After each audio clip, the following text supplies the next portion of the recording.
Hello, Internet. So nice to see you again. Bark Mark. Yes, that too. So if you're wondering why my video title is a random seeming rhyming title, well, to do more with the meandering concepts. And today is different and continuing along that vibe, even though it is different. So, flowing from one idea to the next freely, abstractly, not really concerned at the moment about whether or not you, my dear listeners, are able to follow along. When I say my dear listeners, of course, I mean no one on YouTube. And even on all the other channels combined, except for my private channels, it is very few. At this point, obviously, that not on my work channels, but on my where I vlog and stuff. Because obviously, I don't put in any kind of production value, quote unquote. Right? What are you watching? You're watching the street beneath my feet, right? The road where I walk, or the space between the trees where I get to walk sometimes. And sometimes a bit of the areas around me, some fields or things like that. Well, if you're wondering why that's the content I show, well, I just think it's interesting. It's moving. So moving.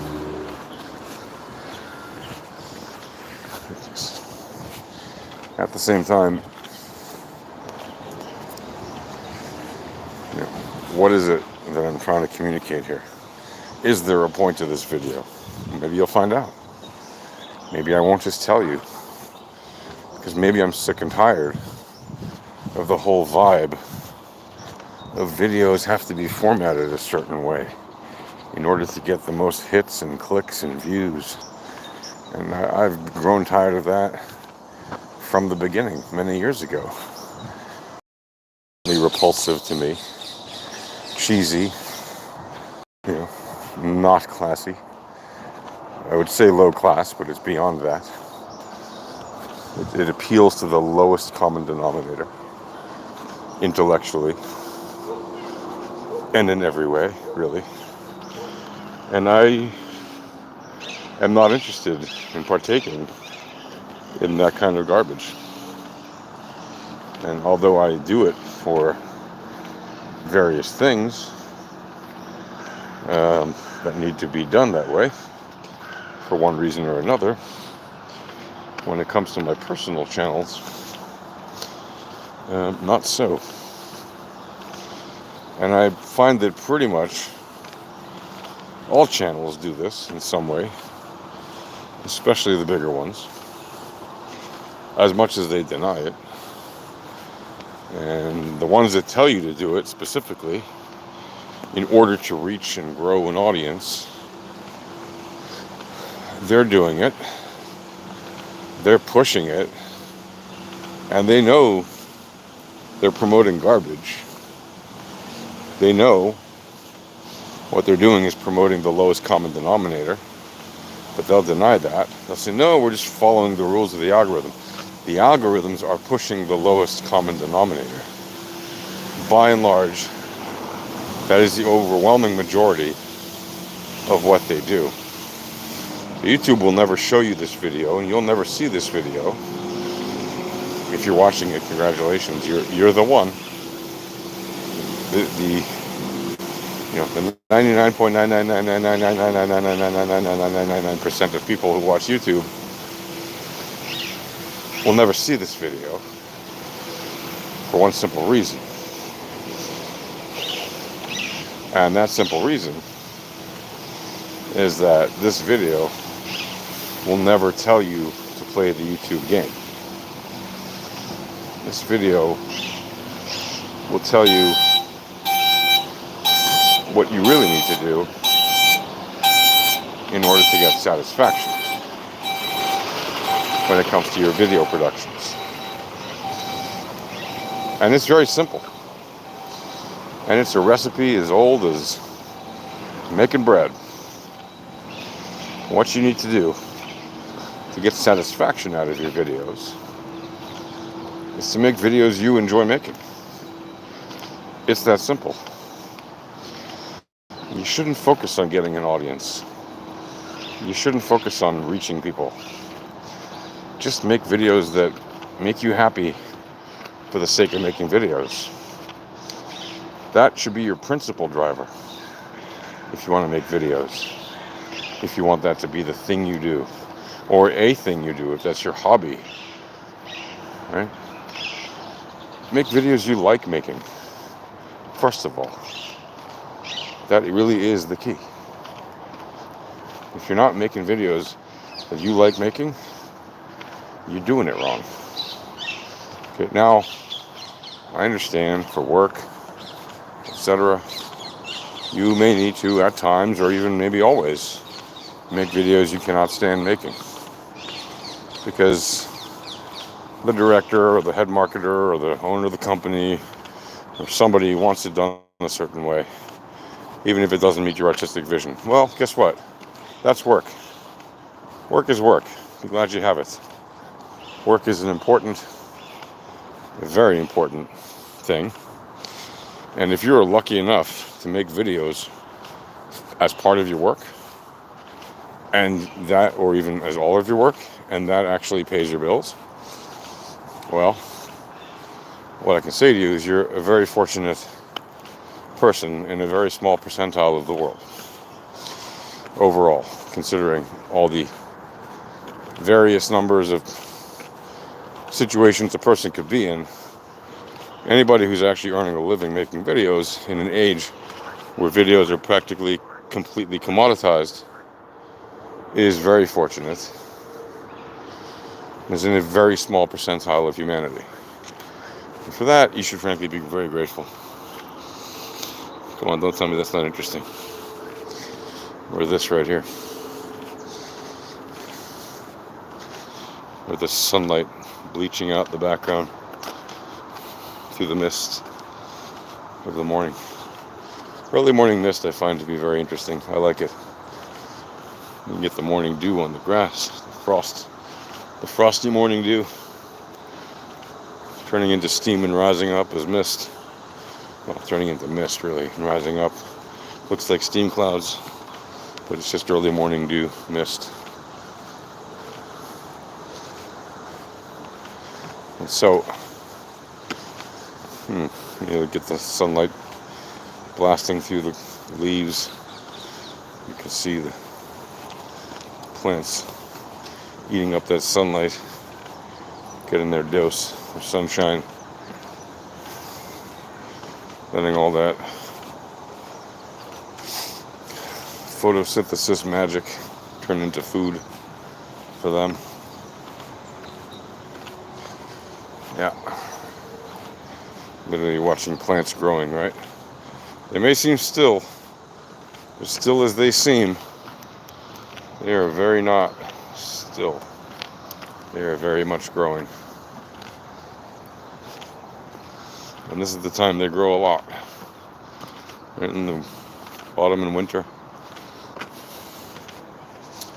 Anyway, as I was saying, if your mission, your purpose, your passion, your hobby, whatever it might be, is to make videos,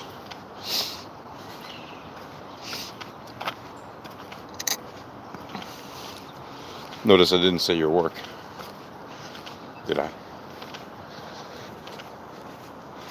Well, then you should focus on making what you like to make, because that really is the key to making videos that will make you happy and satisfied, more than trying to make it a certain formula. If you want to make a formula movie, just learn the formula and do it. It's not like my channel hasn't given out tons of tips on how to do that, right? Or plenty of other channels. Plenty of channels that get viewed a lot, right? And they put in the production value to show you by example what they mean.